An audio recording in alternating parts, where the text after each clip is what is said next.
There we are. Okay, so I'll just focus on this. So we're in the company database. So I'm going to create this stored procedure exactly as we talked about in our PowerPoint discussion, right?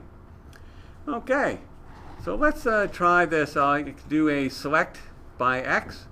Now, if I just do without any parameters, I get all the data. That's exactly what we want. We want to be able to call the procedure, say nothing about any filters, and then we get all the data.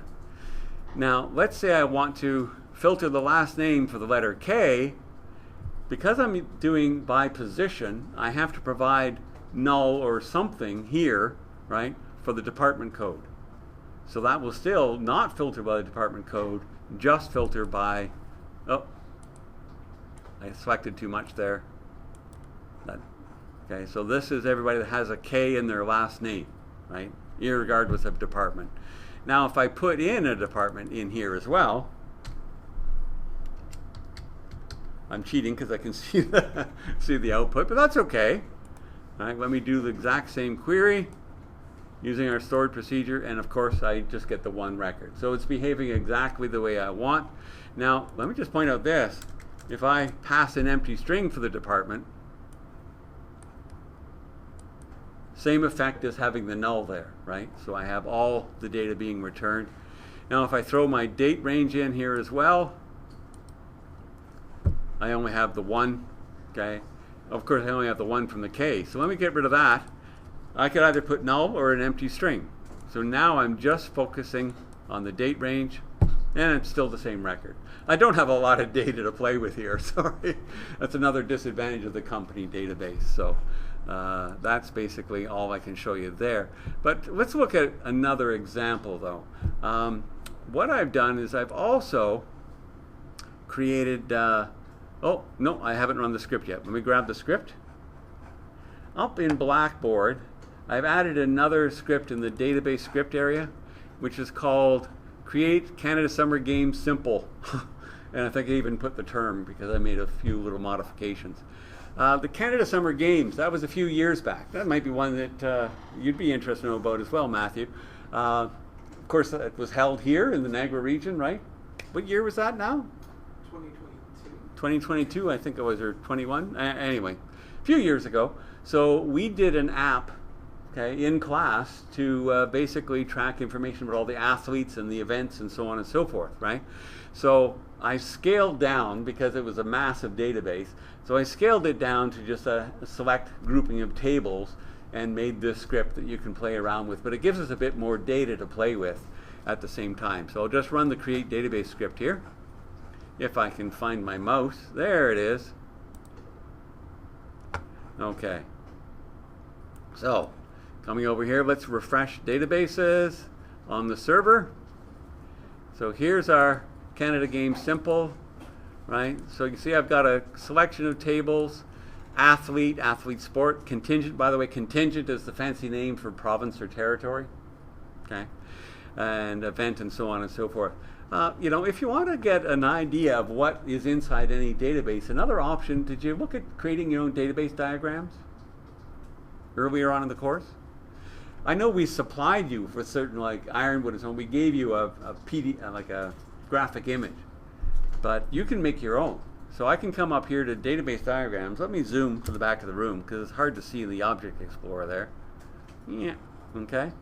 If I come to database diagrams here, I can say new database diagram, right? I can install the support, but if I just do new, it will ask me, do you need support? I'll give it to you, right? Silly question. Of course, yes, I want support for database diagrams. And there we go. So now I can select all the tables, add them, and it will examine, of course, all the relationships we have between the tables, and there we are. It does the database diagram for us. So if you hadn't seen that before, now you know how to make your own, right?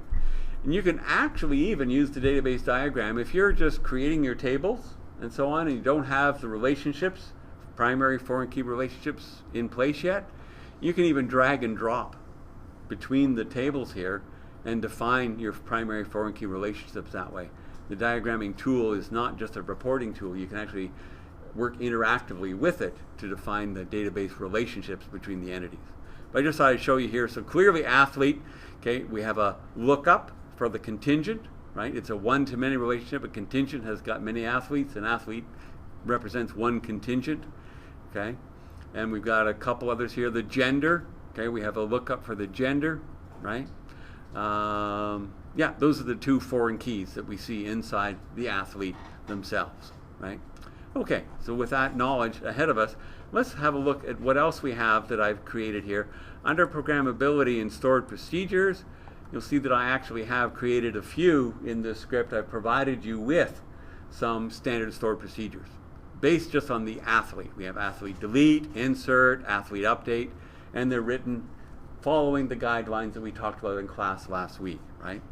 But here is our select by X. So if I want to have a look at it, now of course, I could just look in the create script that I gave you, but I want to point out how you can examine any database object again. I showed you once before, but it went by quickly. So if I right click, athlete select by X, I can come down here to script stored procedure as, I'll just do it as a create to a new query window. And so it will go through, and here's my procedure, okay? Now it's complaining about that because it doesn't have or alter, right? And it exists already, so it was underlining it. So you can see it's been written pretty much the way we just talked about. I'm using all character data types here, setting everything to null, so they're all optional. I don't have to provide a value for any one of them, okay?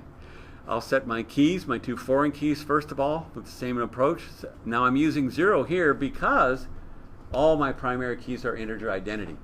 So the foreign keys are just integers relating back to it, right? So 0 is the perfect way.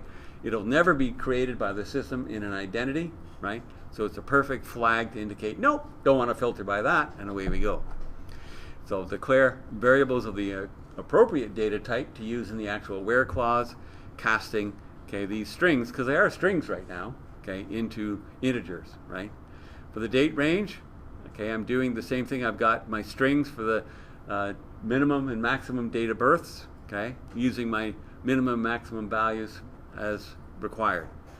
Now, look at that. I even threw in my check for order.